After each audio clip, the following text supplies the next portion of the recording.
Hello मेरे rock stars, आज हम इस वीडियो में body fluids and circulation chapter को अच्छे से समझेंगे with the help of mind map, starting with the chapter weightage. मतलब इस चैप्टर से नीट एग्जाम के लिए कितना क्वेश्चंस आ सकता है। So around 2 to 3 questions can be asked from this particular chapter for NEET exam. मतलब ये जो चैप्टर है ये मीडियम वेटेज चैप्टर कह सकते हैं। Okay, so body fluids and circulation, नाम में ही है बॉडी फ्लूइड्स। सो हमारे बॉडी में दो तरह का बॉडी फ्लूइड्स होता है, that is blood and lymph. So first let's study about these two body fluids in detail, फिर इसके बाद हम सर्कुलेशन के बारे में पढ़ेंगे। सो फर्स्ट पढ़ेंगे first body fluid, that is about blood. So blood में मेनली दो कंपोनेंट होता है, that is plasma and formed elements या cells. And blood is a connective tissue, it's a special type of connective tissue. So here hence we will be able to see cells and plasma, but there is no fibers that you get to see over here. मतलब fibers connective tissue में होता है, लेकिन इस connective tissue में fibers नहीं होता. Okay, so starting with the plasma में होता है proteins, minerals, nutrients, water, clotting factors. Proteins which we have in plasma are of three types, that is fibrinogen, albumin and globulin.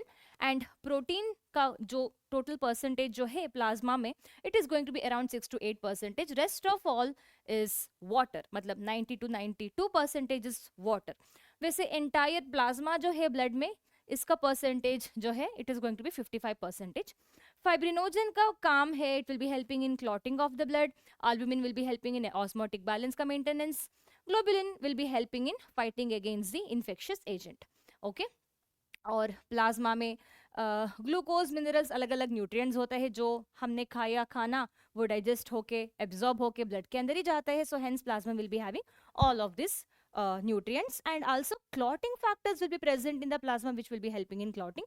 जैसे fibrinogen भी clotting factor हो गया, calcium, fibrin, ये सारा fibrinogen और thrombin, ये सारा clotting factors है which is present in the plasma. Okay, and दूसरा एक वर्ड आपने सुना होगा सीरम करके. So what is serum? So if you remove clotting factors from the plasma, rest of the fluid that you get to see is called as serum. Okay, so हमने पढ़ा अभी plasma के बारे में. Next we will be studying about formed elements, that is about different cells. So तीन तरह का cells होता है ब्लड में, that is RBC, WBC and platelets. RBC is going to be most abundant, 5 to 5.5 million. Number of RBCs will be present per mm³ of blood. और RBC में haemoglobin भी होता है, 10 to 16 ग्राम होता है. And it is the most abundant cells, and they won't be dividing because they don't have nucleus. And lifespan of RBC is going to be 120 days, and they don't have nucleus. Hence, we call them as the enucleated cells. Okay, so most of the mammalian RBCs are going to be enucleated, मतलब nucleus नहीं होता, because they have to transport oxygen with the help of hemoglobin. So hence, to have a good surface area, they won't be having nucleus. Okay, and RBC, WBC, platelet, सारा ये जो sales है ये bone marrow से ही produce होता है, लेकिन RBCs will be produce by red bone marrow. Okay, so next about WBC, it is the least abundant number of cells, मतलब 6000 to 8000 mm³ ऑफ 6000 to 8000 डब्ल्यूबीसीज होता है पर mm³ of blood. It's going to be white in color. यहाँ nucleus होता है, that to lobed nucleus you will be able to find, and they can divide. Yes. फिर platelets, also called as thrombocytes, they too cannot divide because there is no true nucleus, and they have been produced over here. Like ये जो thrombocytes जो है, platelets जो है, it is being produced by fragmentation of megakaryocytes. So hence they don't have a nucleus. Okay, hence they don't show cell division. It is going to be medium abundant cells. That is 1.5 to 3.5 lakh platelets will be present per mm³ of blood. So अभी पढ़ेंगे अलग अलग तरह का WBC बारे में. There are two main types of WBC, granulocytes and agranulocytes. Granulocytes में होता है granules, which will be producing enzyme, which will be helping in fighting against the pathogen, मतलब it will be breaking down the pathogen. Okay, और agranulocytes में granules नहीं होता, hence they don't have enzymes to digest the pathogen. So granulocytes are of three types, that is basophil, eosinophil and neutrophil. Basophil is least abundant, 0.5 to 1% is going to be their number, and they will be helping in allergy. They have got S-shaped nucleus, and they will be helping in inflammatory reaction. That is, they will be able to produce histamine, serotonin and heparin type of chemicals. Eosinophil is also called as acidophiles. It is the second least abundant WBC, and it is able to resist the infection, मतलब they will be able to resist infection which is associated by the allergic reaction. मतलब यहाँ जो action दिखा रहे हैं ना basophils, इसका उल्टा रिएक्शन बेसोफिल्स दिखा सकते हैं, सॉरी इस्नोफिल्स दिखा सकते हैं. बेसोफिल्स का जो फंक्शन है इसका जो भी फंक्शन है ना बेसोफिल का, that is mainly it will be helping in inflammatory reaction. वो जो इन्फ्लेमेटरी रिएक्शन को रेसिस्ट करने का काम हमारा ये एसिडोफिल मतलब इस्नोफिल्स करता है. And they have bilobed nucleus. फिर आता है हमारा neutrophil which is the most abundant WBC. यहाँ आपको मल्टी लोब्ड न्यूक्लियस देखने के लिए मिलेगा and they will be helping in phagocytosis of the pathogen. Okay, and they don't have a proper shape. फिर ए ग्रैनुलोसाइट्स, यहाँ आपको दो तरह का WBC देखने के लिए मिलेगा, that is monocytes and lymphocytes. And monocytes will be having U-shaped, kidney shaped या horseshoe shaped nucleus, and they will be also able to change their shape. And last one is lymphocytes, which is second abundant WBC, and they will be able to show their function in immune response, and they have got circular nucleus. And our monocytes, they are able to further divide and they can cause production of macrophages. ये हो गया हमारा blood का sales के बारे में, blood के बारे में. अभी देखेंगे ब्लड ग्रुप के बारे में. दो तरह का ब्लड ग्रुपिंग सिस्टम है, that is ABO and RH grouping. So जो भी ब्लड ग्रुपिंग है, this blood grouping is based upon presence और absence of antigens on the surface of RBC. Okay, so first देखेंगे हम ABO ब्लड के बारे में. So hence before accepting anyone's blood we have to first match the blood group. Okay, so first देखेंगे ABO blood grouping system के बारे में. ABO blood group में चार तरह का blood group होता है, A, B, AB and O. So blood group A individual will be having antigen A on the surface of RBC, and in the plasma they will be having anti-B antibodies. And blood group A people can take blood from A and O. And B blood group will be having B antigen, एंटी-A होता है plasma में, एंटी-A antibody होता है plasma में, and B and O blood group से ये लोग blood को ले सकते हैं. And AB will be having both A and B antigen on the surface of RBC, hence they won't be having any antibodies in the plasma, and they can take the blood from AB, A, B as well as O. Hence AB individual are referred as universal recipient. मतलब AB blood group individual जो है, they can take blood from anyone, hence they are universal recipient. So why they are able to take blood from anyone? क्योंकि इनके plasma में कुछ भी antibodies नहीं होते which can resist any other blood. Okay, now coming to the last blood group, that is O. O blood group individual, they won't have any antigen on the surface of RBC, लेकिन they will be having all the antibodies in the plasma. इसके वजह से they can take blood only from O individual. They can't take blood from any other. Hence blood group O individual are universal donor. मतलब ये जो O blood group वाले जो है, they can give blood to anyone but they can't take blood from anyone. किसी को भी blood दे सकते हैं लेकिन किसी से भी ब्लड ले नहीं सकते. ओके, क्यों नहीं ले नहीं सकते? क्योंकि इनका जो प्लाज्मा जो है इसमें आप एंटीबॉडी देखने के लिए मिलेगा, एंटी-A एंटी-B, और ये जो एंटीबॉडीज जो है this will B attacking the antigen when blood group O individual take the blood from any random people. मतलब गलत ब्लड जब मिक्स होता है आपको एग्लूटिनेशन देखने के लिए मिलेगा, क्लम्पिंग ऑफ ब्लड देखने के लिए मिलेगा. So next we will be studying about RH blood grouping system. RH blood grouping system, as the name say, it has come from rhesus factor. RH is stands for rhesus. ये जो factor है ये हमारे RBC में भी है, monkeys के RBC में भी है. RH rhesus मंकी के RBC में भी RBC में भी है, उनके उसके ऊपर भी है. इसके वजह से इसका नाम rhesus फैक्टर, क्योंकि it is found in both monkeys as well as RH monkeys, rhesus monkeys as well as in us. Okay, so if anyone's RBC have got rhesus factor, their blood group is called as RH positive.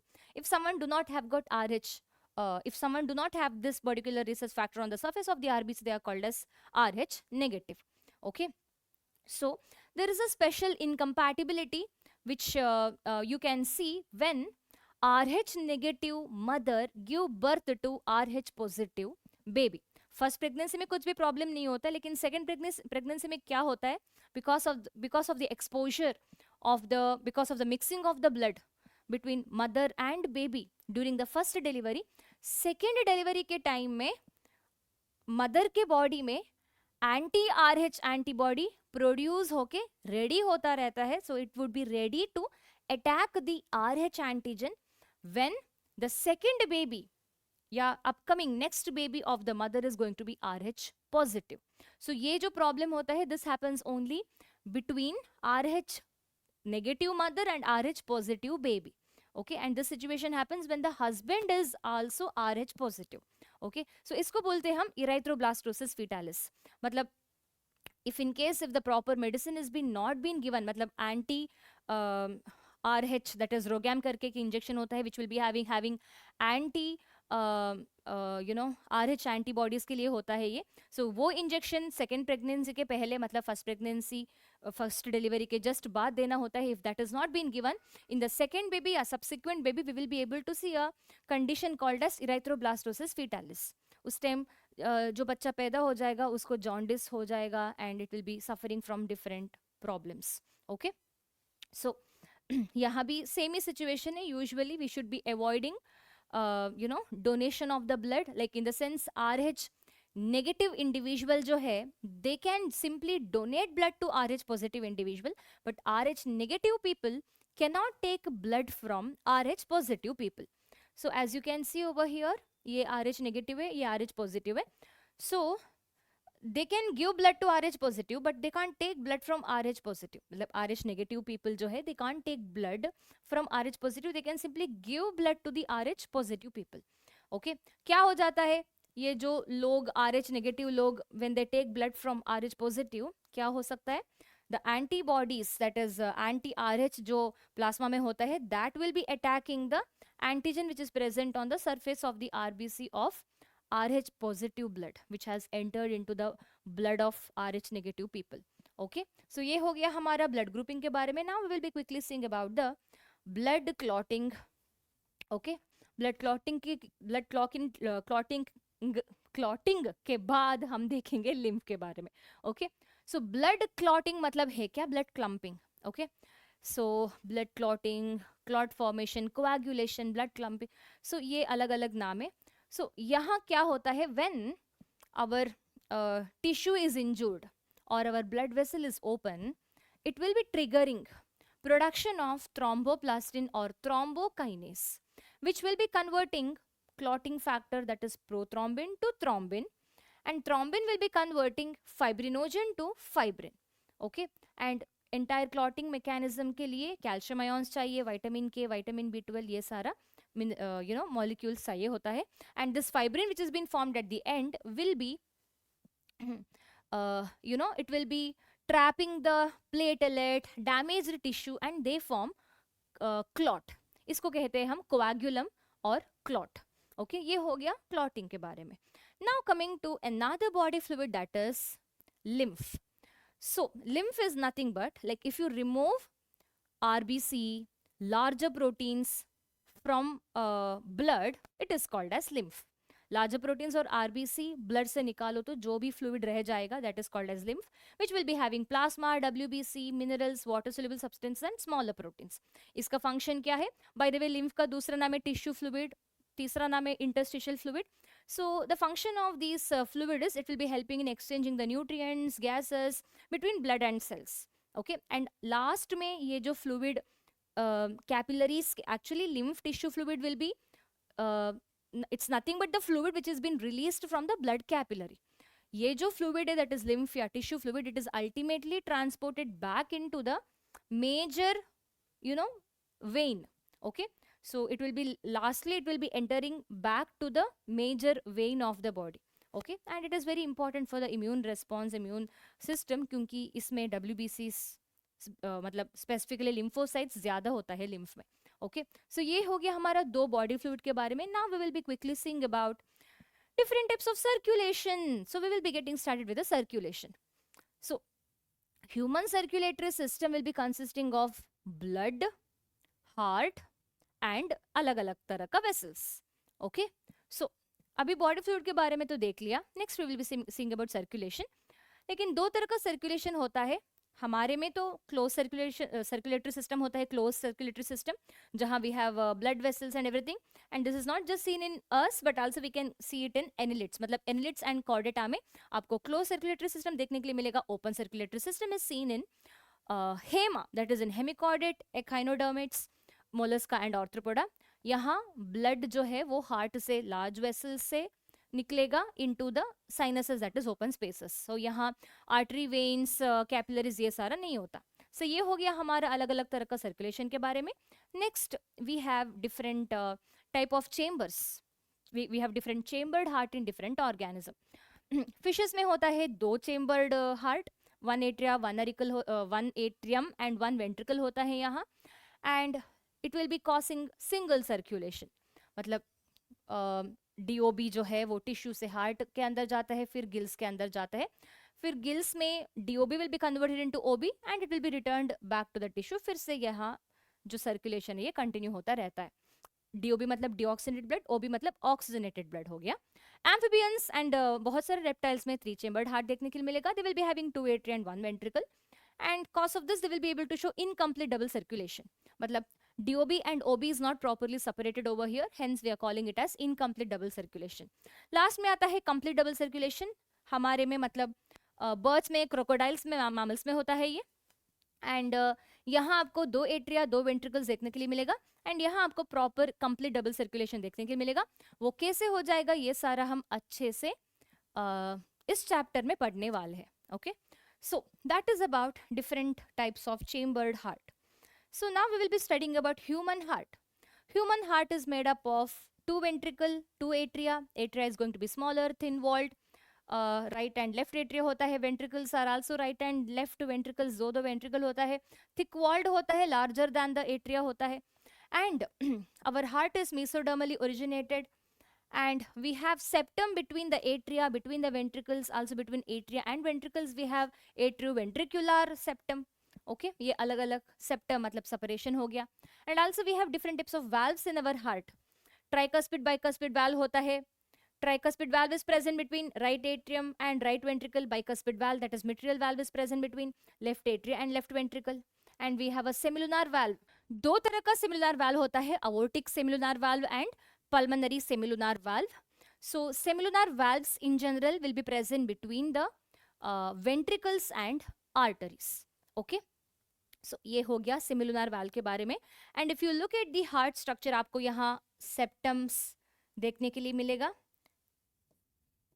जो भी यहाँ हमने discuss किया. That is this is interventricular septum, interatrial septum and atrioventricular septum देखने के लिए मिलेगा. Also you will be able to see something called as chordate antennae over here, which is present in both of the ventricle, which will be holding the valves from backflow of the blood. ये हो गया chordate antennae के बारे में. Okay, so this is about chambers of the heart, septum, valves, origin. And coming to the heart का जो covering है उसके बारे में देखेंगे. There are 2 coverings of the heart, that is called as pericardial layers. 2 pericardial layers के बीच में pericardial fluid भी जाता है, and it will be preventing the friction on the surface of the heart. Okay, now coming to the nodal tissue of the heart. So heart जो है definitely they are nodal tissue. Yeah, heart जो है they are definitely made up of cardiac muscle tissue, लेकिन cardiac muscles जो heart में होता है they are of further 2 types, that is nodal tissue and contractile tissue. Contractile tissue will be helping in contraction and relaxation of the chambers of the heart, but ये जो nodal tissue है auto excitable है. It will be able to regulate the function by itself. It will be sending the message for the contraction by itself, है ना, without any external stimuli. Entire nodal tissues will be able to get excited, and hence heart is called as myogenic. मतलब heart को हम myogenic बोलते हैं because it will be able to get it will be controlling by itself. Okay, myo मतलब muscle, heart का muscle ही control कर रहे हैं heart को. So अलग अलग tissues, nodal tissues के बारे में देखेंगे. The very first tissue, nodal tissue that we are going to see is sinoatrial node, which is also called as pacemaker.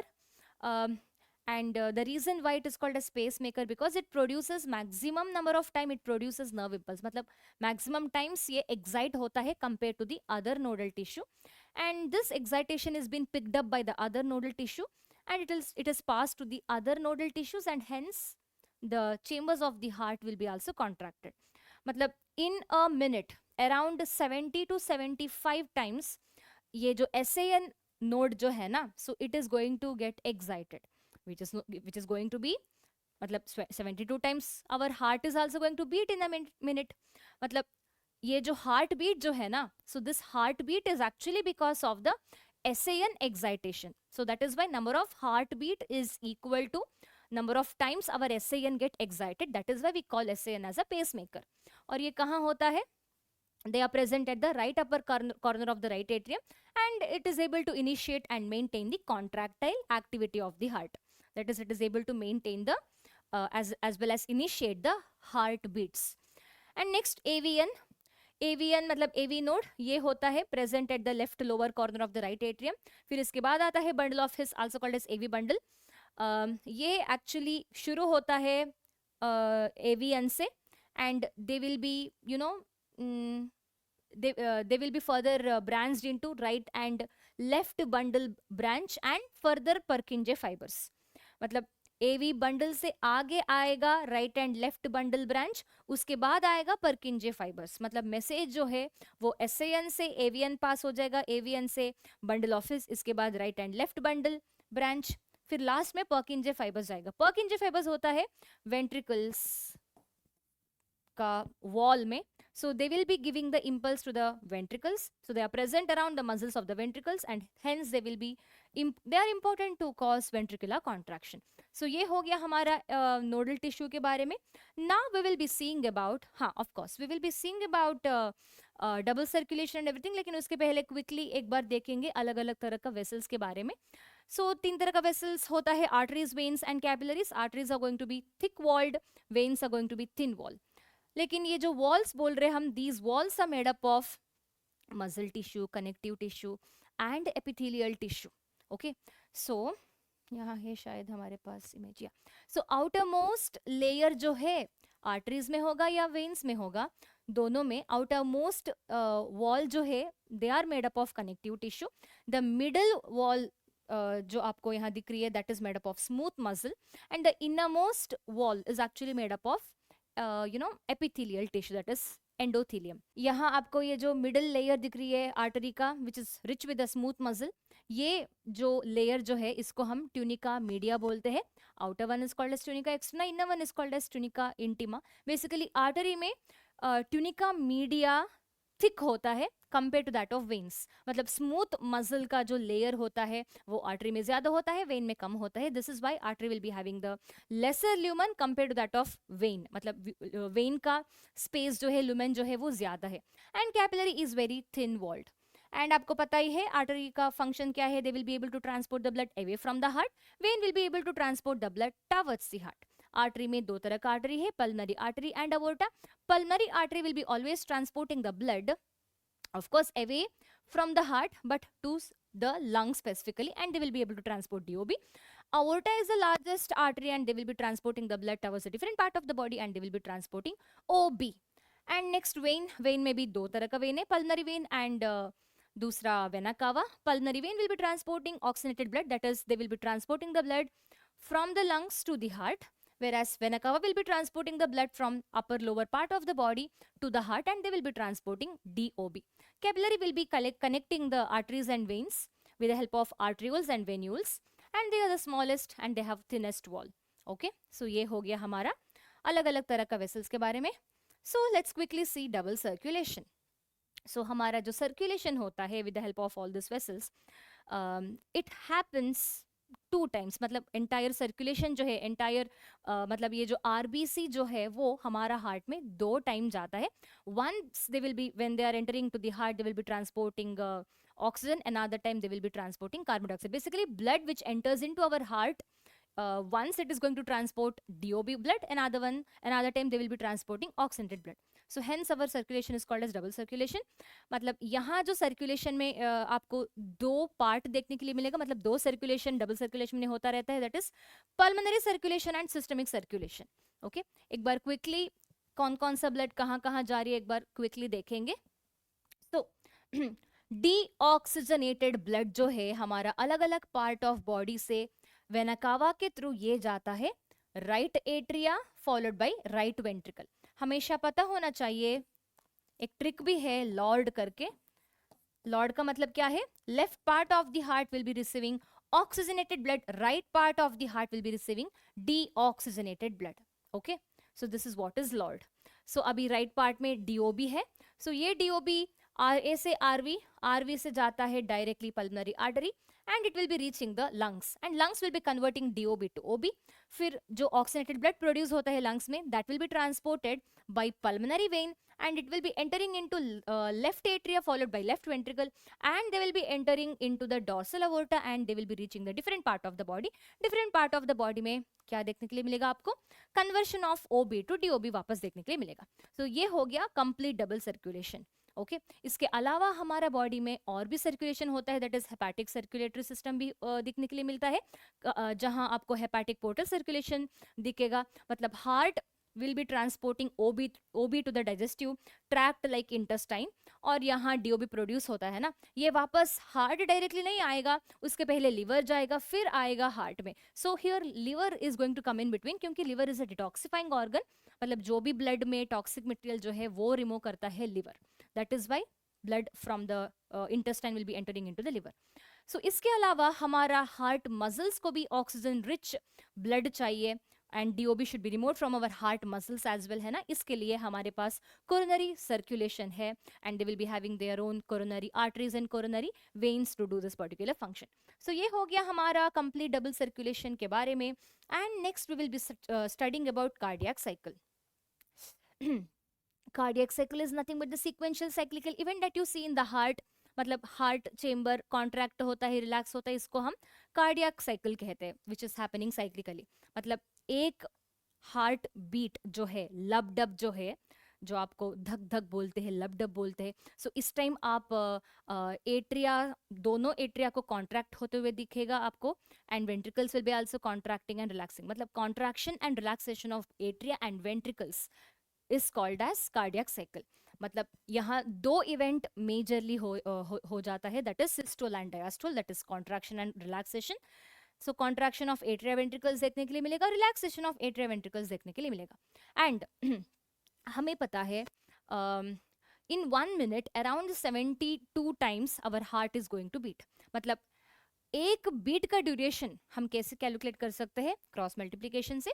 So 1 cardiac cycle duration hence going to be, that is 1 heart beat duration is going to be 0.8 second. अब ये 0.8 second में क्या क्या होता है देखेंगे cardiac cycle में। Okay, so initially we will be able to show joint diastole, मतलब दोनों हमारा एट्रिया और वेंट्रिकल्स दोनों रिलैक्स्ड स्टेट में होता है इनिशियली। ओके, इसके वजह से हार्ट के अंदर प्रेशर कम होने के वजह से ब्लड जो वेना कावा में है, वेन में है, वो आता है हार्ट एट्रिया के अंदर, दोनों एट्रिया के अंदर। फिर एट्रिया जो है they will B opening there tricuspid bicuspid valve. Okay, so इसके वजह से blood will be entering into ventricles as well. So initially you will be able to see filling of the auricle and ventricles. Okay, and tricuspid bicuspid valve is going to be open because of the less pressure inside the heart, and both of these atria ventricle will be having the blood because of the less pressure inside the heart. Okay, लेकिन semilunar valve जो है it is going to remain closed only. Okay, it is going to remain closed only, and blood will be flowing now from the vena cava and veins into the right atria and left atria. इसके बाद आता है, मतलब as in when the heart is filled with the blood, we will be able to see atrial systole, मतलब atrial contraction.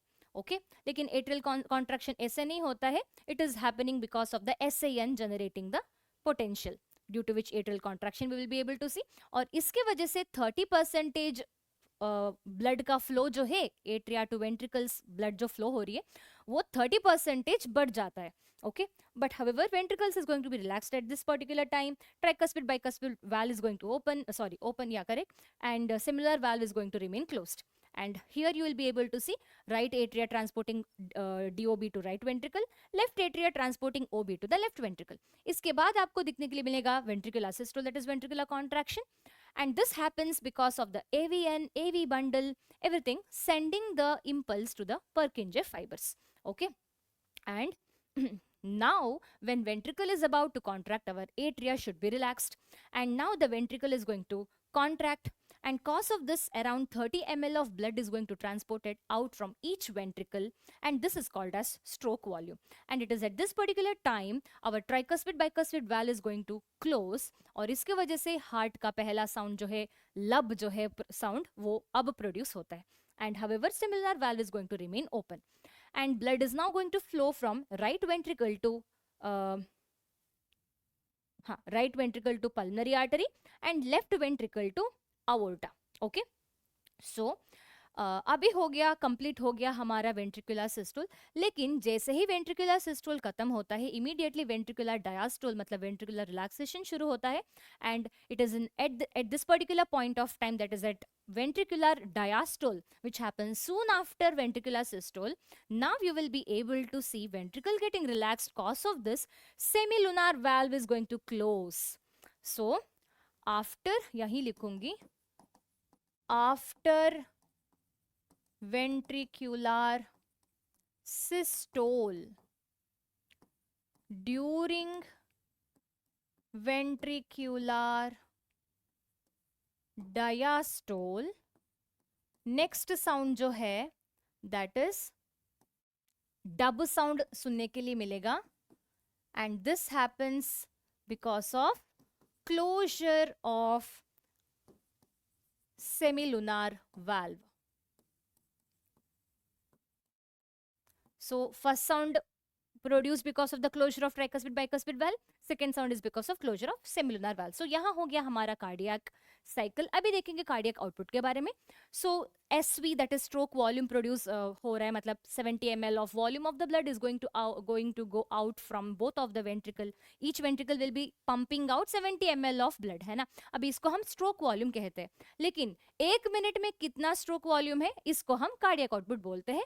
So if you calculate, you will be getting around 5000 ml of the blood is going to be the cardiac output. That is nothing but stroke volume in a minute. Okay. So यहाँ हम सिर्फ 70 को ही ले रहे हैं.